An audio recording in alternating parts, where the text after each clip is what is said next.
नमस्कार। सामुद्रिक विज्ञान के इस अंक में आपका पुनः स्वागत है। दोस्तों, मैं हूं भास्करानंद डोभाल और आप देख रहे हैं हस्तरेखा का ये अंक, सामुद्रिक विज्ञान का ये अंक अपनी ही पसंदीदा यूट्यूब के चैनल गो ब्लॉग्स में। एक सुंदर सी मेल हथेली, आप पुरुष जातक हैं और आपकी हथेली हमारे सामने विवेचना के लिए आई हुई है, रियल हथेली है।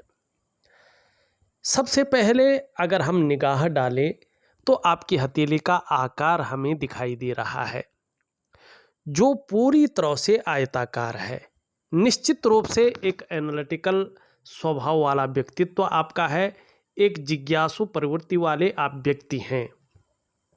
सकारात्मक सोच ज़्यादा हावी रहेगी और इसका लाभ भी आपको जीवन पर्यंत मिलता रहेगा, ये भी यहाँ पे स्पष्ट तरीके से दिखाई दे रही है। एक दार्शनिक किस्म का व्यक्तित्व के साथ साथ सकारात्मक सोच के साथ साथ अगर हम यहाँ पे देखें तो कहीं ना कहीं आगे का जो मामला है, अगर हम करियर के संबंध में बात करें तो जिससे मस्तिष्क से ज़्यादा काम चलता हो या बोलने से ज़्यादा काम चलता हो, ये करियर आपके लिए बहुत शानदार रहने वाला है। इसमें ज़्यादा कामयाबी दिखाई दे रही है इसके मुकाबले कि शारीरिक मेहनत ज़्यादा हो। दूसरी बात, अगर हम हथेली में देखें तो एक चीज़ बहुत अच्छी दिखाई दे रही है।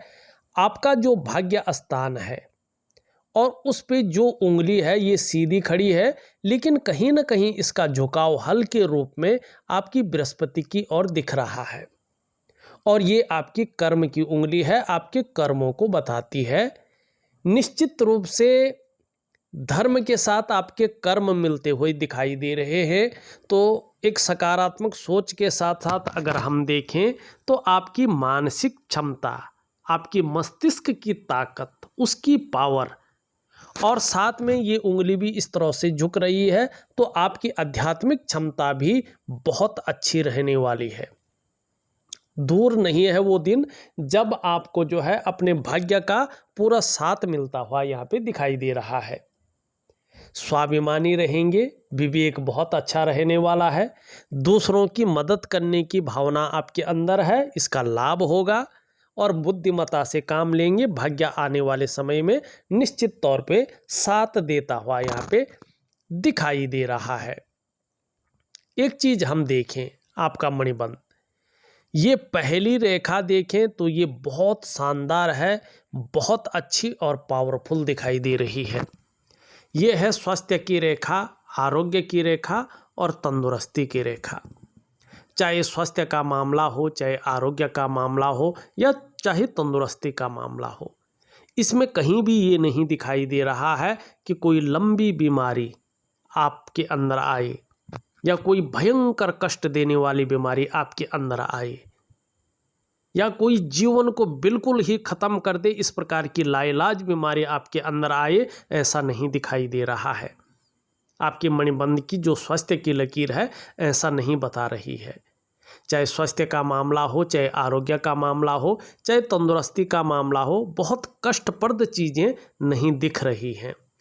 तो इस मामले में आप कहीं ना कहीं लकी दिखाई दे रहे हैं।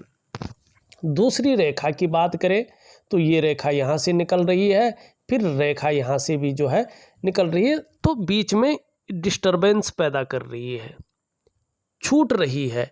ये है धन और संपत्ति की रेखा। ये रेखा आपके जो करियर की रेखा, जो धन की रेखा, उससे संबंध रखती है। दोनों ये रेखा तो परिपूर्ण है, लेकिन राहु की रेखाओं से ग्रसित है और नेगेटिव ऊर्जा से ग्रसित है और ये आधी टूटी हुई दिखाई दे रही है। ऐसे में ये कहा जाएगा कि धन के मामले में, करियर के मामले में उतार चढ़ाव रह सकता है और जो वास्तविक स्टेबिलिटी है उसमें कमी रह सकती है। भले ही इसके लिए मैं बहुत शानदार उपाय आपको दे रहा हूँ, उसको बेहतरीन तरीके से करेंगे तो निश्चित ही आपको लाभ होगा, बहुत ज़्यादा नेगेटिव परिणाम देखने को नहीं मिलेंगे। कहीं ना कहीं जो है ये रेखा परिपूर्ण हो जाएगी, इसका लाभ आपको प्राप्त होगा। तीसरी रेखा की अगर हम बात करें, ये रेखा इस प्रकार से है और एक रेखा आधी आ रही है इसमें भी। ये रेखा सुख की रेखा है लेकिन डिस्टरबेंस प्राप्त कर रही है, लेकिन आगे ये डिस्टर्ब नहीं हो रही है, अच्छी स्थिति में आ रही है, तो इसका लाभ निश्चित ही आपको प्राप्त होगा। ये लकीर है आपकी जो है सुख की रेखा। निश्चित ही बहुत जल्द और तकरीबन अगर हम कहें 1 से 1.5 साल के बाद इसका बहुत अच्छा लाभ आपको प्राप्त होने वाला है। ये स्पष्ट बता रहा है कि आपको अपने स्वास्थ्य का, अपने धन का और अपने ऐश्वर्य भोगने का निश्चित रूप से लाभ मिलने वाला है और बहुत बड़ा लाभ आपको जीवन में मिलेगा इसका। हाँ, आपकी हथेली में भले ही अनबैलेंस रूप में है लेकिन 3 लकीरें हैं। भले ही इन 3 लकीरों की वजह से जिस प्रकार से आपके पास धन होना चाहिए था, जिस प्रकार से आपके पास समृद्धि होनी चाहिए थी और जिस प्रकार का ऐश्वर्य का भोग होना चाहिए था, उस प्रकार नहीं है। और इसका कारण है रेखाओं का पूरा न होना, बीच में टूट जाना। इसका भरपूर कारण है ये। जितना होना चाहिए था, जिसको पूर्ण कहते हैं, वो पूर्णता प्राप्त नहीं कर पाए आप। बस थोड़ा सी रह गई है पूर्णता प्राप्त करने के लिए। लेकिन फिर भी ये स्पष्ट तरीके से बता रहा है कि जो आपका पूर्व जन्म था उसमें आपने वास्तव में बहुत उच्च कर्म किए हैं, बहुत पुण्य कर्म किए हैं और उन उच्च और पुण्य कर्मों की वजह से आपको दोबारा मनुष्य योनि प्राप्त हुई है। इसका मतलब आपका जो पूर्व जन्म था वो भी मनुष्य का था और एक बेहतरीन कर्म करने के कारण, पुण्य कर्म के कारण आपको दोबारा से मनुष्य योनि प्राप्त हुई है, जो एक दुर्लभ योनि है, हर किसी को प्राप्त नहीं होता है। कोई गाय बनता है, कोई कुत्ता बनता है और उसके बाद जो है मनुष्य योनि को प्राप्त होता है, 84 लाख योनियों को भोगता है। लेकिन बहुत सत्कर्मी जो होता है, बहुत कम लोग ऐसे होते हैं जो दोबारा मनुष्य योनि में ही पैदा होता है और आप उन्हीं में से एक है। आपका केतु बता रहा है, जो बैक टू फ्यूचर को बताता है, जो आपकी डेस्टिनी को बताता है, वो स्पष्ट रूप से बता रहा है कि आपका जो पूर्व जन्म था वो मनुष्य योनि का था, पुरुष थे आप और पुरुष रूप में ही आपने जन्म लिया है। इसी परिवार के आप सदस्य थे जिस परिवार में आप आए हैं, किसी भी रूप में इसी परिवार के आप सदस्य थे, इसी डीएनए में आप आए हैं। डीएनए में भी दूसरा नहीं है, यही है। और देखिएगा 7 पीढ़ियों से पहले ही आप इस परिवार में आ गए हैं। अगला जन्म, ये जन्म मोक्ष की तरफ नहीं जा रहा है, इस बात का ध्यान रखें। अभी जन्म कहीं भी मोक्ष की तरफ नहीं जा रहा है, पुनरपि जन्म और पुनरपि मरण हो रहा है यहाँ पे, ठीक है ना।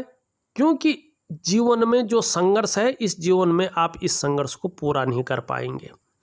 इस संघर्ष को भोगने के लिए अगला जन्म लेंगे और दूसरा जन्म इस प्रकार से भी होगा कि प्रारंभिक दौर थोड़ा सा आपका पीड़ादायी रहेगा, लेकिन उसके बाद जो ऐश्वर्य आप इस जीवन में नहीं भोग पाए हैं, उस ऐश्वर्य को आप पुनः भोगेंगे। इसके लिए आपका जन्म होना तय दिखाई दे रहा है।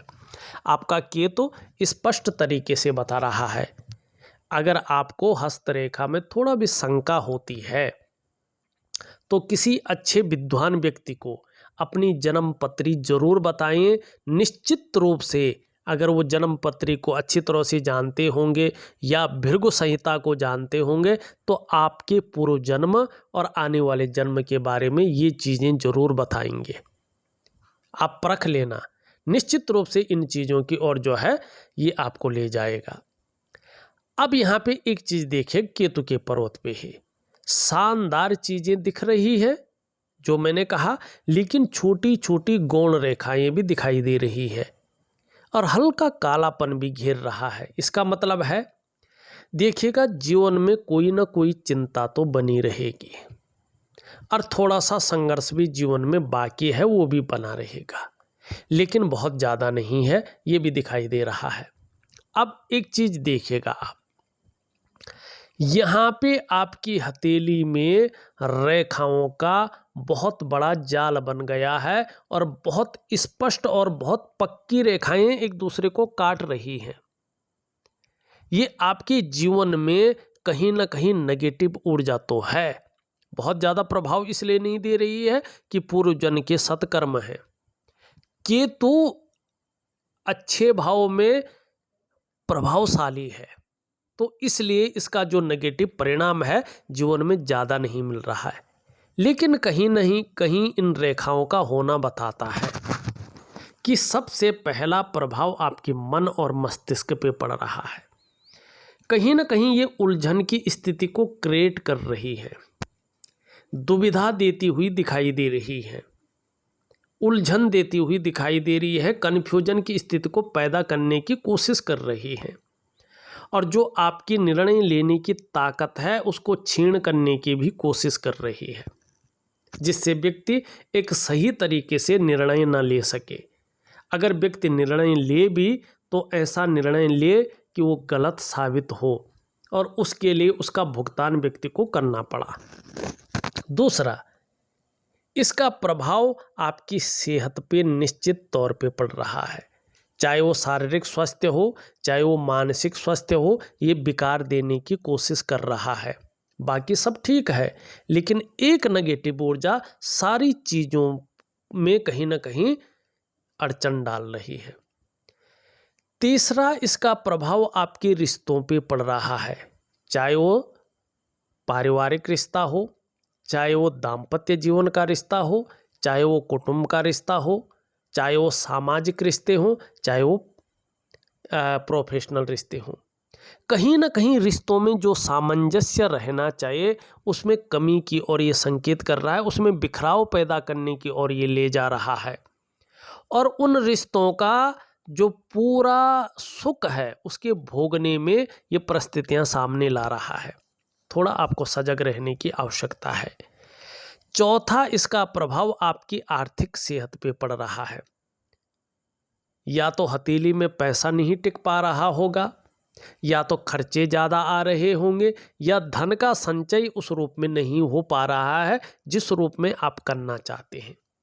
ये आर्थिक सेहत को बिगाड़ने की कोशिश करता हुआ यहाँ पे दिखाई दे रहा है। आर्थिक रूप से तंगहाली की ओर आपको ले जा रहा है, संघर्ष की ओर ले जाता हुआ दिखाई दे रहा है।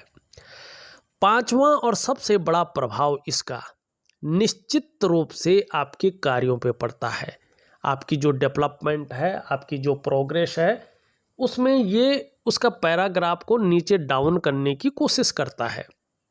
कार्य बहुत ज़्यादा लंबे खींचने शुरू हो जाते हैं, उनमें अड़चनें आनी शुरू हो जाती हैं और कार्य वहाँ तक तो पहुँच जाता है लेकिन वहाँ से आगे नहीं बढ़ पाता है, उसमें विलंबता आ जाती है और कहीं ना कहीं जो है आपका जो सफलता का स्तर है वो घटने बैठ जाता है। तो ये नेगेटिव ऊर्जा आपकी हथेली में इस प्रकार की चीज़ों को देता हुआ दिखाई दे रहा है। क्या करना चाहिए देखिएगा, इसके लिए मैं आपको एक वनस्पति स्नान दे रहा हूँ। आप स्नान तो करते ही हैं, लेकिन वनस्पतिक द्रव्य डालकर जो स्नान किए जाते हैं उस स्नान से बहुत ज़्यादा फायदा होता है। नेगेटिव ऊर्जा धीरे धीरे आपकी जीवन से निकलनी शुरू हो जाती है। और उसके साथ साथ मैं एक आपको दिव्य योग ध्यान क्रिया दे रहा हूँ जो बहुत महत्वपूर्ण है, इसका लाभ निश्चित तौर पे आपको मिलेगा। दूसरी बात, अगर हम यहाँ पे देखेंगे, आपकी हथेली में इस प्रकार से राहु की रेखाएं दिख रही हैं जो जीवन में कहीं ना कहीं संघर्ष की स्थिति को पैदा कर रही है।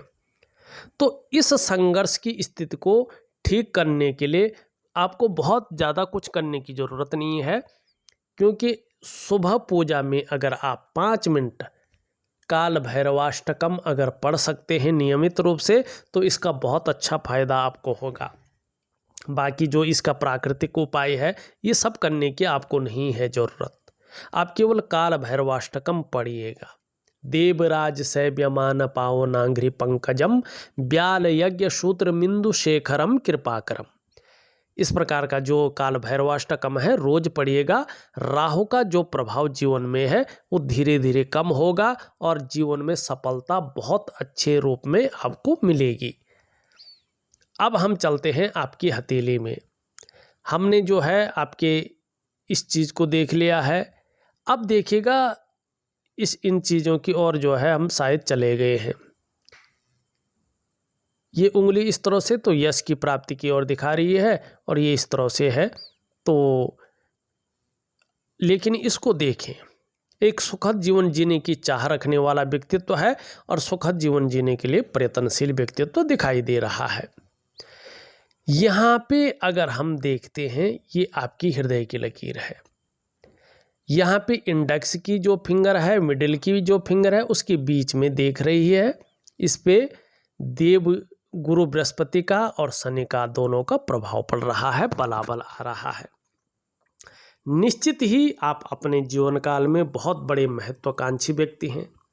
हमेशा से ही आपकी सोच बहुत आगे बढ़ने की रही है। गुरु का प्रभाव पड़ने के कारण आपकी इच्छा भी एक टॉप लेवल तक पहुंचने की रही है, अभी भी बनी हुई है। मेहनत पहले भी की है, अभी भी करने वाले दिखाई दे रहे हैं और इसका लाभ होता हुआ भी यहाँ पे दिख रहा है। ये यहाँ पे देखेंगे तो इस प्रकार की चीज़ें दिखाई दे रही है। अगर पैतृक संपत्ति का आपको लाभ नहीं हुआ है तो आने वाले समय में बहुत जल्द लाभ होगा। आने वाले समय में एक बहुत बेहतरीन चीज़ दिखाई दे रही है। ठीक आने वाले 60 सालों से अचानक ही आपके पास एक से ज़्यादा स्रोतों से धन आने की संभावना को ये बता रहा है और जीवन बड़ी सरलता से चलता हुआ दिखाई दे रहा है, जिसमें तनाव भी कम हो, संघर्ष भी कम हो और अपने ऊपर व्यक्ति डिपेंड हो। मानी आपको अंतिम समय तक अपने हाथ का पैसा अपने पास रहेगा। और जिस तरह से आपकी हृदय की रेखा है एक लंबी आयु को बता रही है। ऐसे लोग 100 वर्षों को क्रॉस करके भी जीते हैं, लेकिन कलयुग है तो हम 95 प्लस ही आपको कहेंगे। वैसे 100 वर्षों की आयु यहाँ पे स्पष्ट दिख रही है। दूसरी बात अगर हम यहाँ पे करें, आपकी मस्तिष्क रेखा आपके बौद्धिक स्तर को बता रही है कि बहुत शानदार आपका बौद्धिक स्तर है, एक विवेकवान व्यक्तित्व के धनी है और विवेकशील पुरुष हैं। आपकी जीवन की रेखा सबसे शानदार है। ऐसी जीवन रेखा बहुत कम भाग्य पुरुषों की हथेली में होती है। क्यों? आप कहेंगे बहुत छोटी है। नहीं, इसे छोटी नहीं कहते हैं। क्यों नहीं कहते हैं? ये भाग्य रेखा से जो है मिल रही है, मतलब आपका जीवन पूरी तरह से भाग्य के साथ साथ आगे बढ़ रहा है, एक लक के साथ साथ आगे बढ़ रहा है। और यहाँ पे एक बहुत बड़ा त्रिकोण बना रहा है, यहाँ पे एम का आकार बन रहा है और ये यही बता रहा है कि 60वें वर्ष से कहीं ना कहीं एक से ज़्यादा स्रोतों से धन मिलेगा, धन कमाने की स्थिति आएगी और भगवान शिव की कृपा आपके ऊपर सबसे ज़्यादा है। भगवान भोलेनाथ की कृपा आपके ऊपर बहुत अच्छी है और जिस तरह से ये है यहाँ पे भी एक वर्ग का चिन्ह बन रहा है। राहु भले ही परेशान कर रहा है, लेकिन आगे जाके यही राहु आपको जो है जीवन में बहुत बड़ी तरक्की देगा। अगर फूड बिजनेस है, एक्सपोर्ट इंपोर्ट है, सफ़ेद चीज़ों का व्यापार है तो इसमें बहुत ज़्यादा लाभ होगा। जीवन में 3-4 यात्राओं को दिखा रहा है। सुखद यात्राएं जीवन में दिखाई देती हुई नजर आ रही है। मुख्य रेखाएं जो थी और जो वास्तव में प्रभाव डाल रहे हैं उसका मैंने विश्लेषण कर लिया। बाकी तो ये सब नेगेटिव ऊर्जा का हिस्सा है, इसका मैं उपाय दे रहा हूँ। वर्टिकल लाइनें जो है आपकी शुक्र के पर्वत पे है। निश्चित रूप से कार्य के प्रति जुझारूपन है। जिस कार्य को हाथ में ले लेते हैं, अगर वो कार्य पूरा नहीं होता है तो छोड़ते नहीं हैं जब तक पूरा ना हो पाए। शुक्र का पर्वत बहुत शानदार है। अपने को मेंटेन रखना, अपनी पर्सनालिटी पर ध्यान देना, अपने को सज संवार कर रखना, ये चीज़ें ज़्यादा रहेंगी, इसका लाभ भी प्राप्त होगा। निश्चित तौर पे शुक्र के कारण आने वाले समय में परिवार का सपोर्ट बहुत अच्छा मिलेगा। अभी चाहे कैसा भी हो, परिवार का सपोर्ट मिलेगा, सुख मिलेगा, कुटुंब का भी सुख दिखाई दे रहा है, लेकिन थोड़ा टाइम लगेगा। और कहीं ना कहीं ये शुक्र आपको चकाचौंध रखेगा, ग्लैमर आपके पास देगा, और सबसे बड़ी बात है नाम और यश देगा। और उससे भी बड़ी बात है तमाम प्रकार के सुख जरूर देता हुआ दिखाई दे रहा है। शुक्र आपका बलिष्ठ अवस्था में है, अच्छी अवस्था में दिखाई दे रहा है। अभी अगर देखें इसको, थोड़ा सा चिंताओं को दिखा रहा है, किसी चीज़ को लेके थोड़ी चीज़ें सोच भी ज़्यादा रहे हैं, चिंता भी कर रहे हैं, और कभी कभी बहुत ज़्यादा मेहनत करते हैं, परिश्रम करते हैं, फिर भी लगता है कि अभाव की स्थिति है। लाख प्रयास करने पर भी, सारे साधन होने के बावजूद भी लगता है जो सुख मिलना चाहिए था उस सुख में कमी है। लेकिन दिव्य योग ध्यान क्रिया दे रहा हूँ, जरूर करेगा। निम्न मंगल और उच्च मंगल आपका अच्छा है। थोड़ा गुस्से पे काबू जरूर रखें। गुस्सा और हल्का चिड़चिड़ा स्वभाव रह सकता है आने वाले समय में, इस पे जरूर काबू रखें। वैसे पराक्रम बहुत अच्छा रहेगा और एनर्जेटिक स्वभाव बना रहेगा। आपका बृहस्पति धीरे धीरे शनि की तरफ आ रहा है। परिवार को लेकर थोड़ी सी समस्याएं, थोड़ी सी चिंताएं दिखाई दे रही है, लेकिन बहुत जल्द ये ठीक हो जाएंगी और आपके हक में जो है चीज़ें उभरेंगी। थोड़ा सा ये सामान्य व्यक्तित्व की तरफ आपको ले जा रहा है, तो भगवान विष्णु की जितना हो सके उतना पूजा करें, उनको मनाएं तो चीज़ें अच्छी होंगी।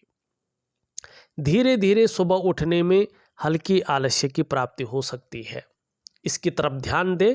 आलस्य आए तो इसे इग्नोर करें और अपना रूटीन ठीक रखें। कभी कभी बेवजह की चिंताएं रह सकती हैं या कुछ ना कुछ वजहें पैदा हो सकती हैं जो तनाव की स्थिति को पैदा करें।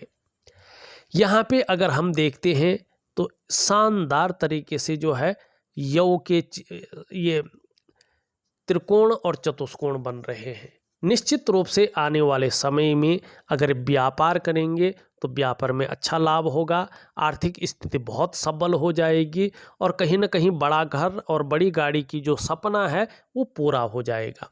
बहुत शानदार स्थिति को ये पैदा करता हुआ दिखाई दे रहा है। लेकिन एक दिव्य सूर्य क्रिया में दे रहा हूँ, सूर्य उपासना भी दे रहा हूँ, उसको जरूर करेगा, बहुत अच्छा लाभ होगा। आपका अगर बुद्ध देखें, इसमें बहुत सारी खड़ी रेखाएं हैं। निश्चित तौर पे सेवा भाव आपके अंदर है, निश्चित तौर पे व्यापारिक बुद्धि आपके अंदर है, सेल्स और मार्केटिंग के बहुत अच्छे गुण हैं। सबसे बड़ी बात है वाणी की ताकत बहुत अच्छी है, शुद्ध वाणी आपके अंदर है, और जीवन में यही चीज़ आपको पूरी तरह से निखार कर रखेगी। जैसे जैसे उम्र बढ़ेगी आपका व्यक्तित्व भी वैसे वैसे निखरता जाएगा, वैसे वैसे यश मिलेगा, वैसे वैसे जो है अपनों का साथ मिलेगा, वैसे वैसे समाज में मान प्रतिष्ठा मिलेगी, वैसे वैसे समाज में नेम फेम हो गया। तो चीज़ें बहुत अच्छी हैं, लेकिन अभी 1-1.5 साल तक आपको जूझना भी पड़ेगा, ये भी दिखाई दे रहा है। चंद्रमा आपका ठीक नहीं है, इसके कारण मन गड़बड़ रह सकता है कई बार, इसके कारण मानसिक परेशानी रह सकती है, और कई बार आप भावुक हो सकते हैं या इमोशनली परेशान हो सकते हैं, और कभी कभी मन अच्छा नहीं रहेगा, मन व्याकुल हो सकता है, मन भटक सकता है, मन इधर उधर की बातों में जा सकता है। और थोड़ा सा अपना डाइजेस्टिव सिस्टम का ध्यान रखें। धीरे धीरे अगर खाने पीने में रूटीन में थोड़ी गड़बड़ी हुई तो डाइजेस्टिव सिस्टम की प्रॉब्लम हो सकती है, कभी कभी नींद आने में दिक्कतें आ सकती हैं, इसका ध्यान रखें। जल का सेवन जितना ज़्यादा हो सके उतना ज़्यादा करें। देखा जाए तो मैंने आपकी हथेली का पूरा विश्लेषण करके आपको बता दिया है, ये अच्छी संकेत दे रही है आगे के लिए। लेकिन अभी 1-1.5 साल तक थोड़ा सा आपको सामंजस्य स्थापित करना होगा। बाकी मैं उपाय और बेहतरीन क्रियाएं दे रहा हूं, इसको करने की कोशिश करें, निश्चित ही आपको बहुत अच्छा लाभ होगा। इस वीडियो में बस इतना ही। एक नई वीडियो के साथ पुनः उपस्थित होऊंगा, तब तक के लिए नमस्कार।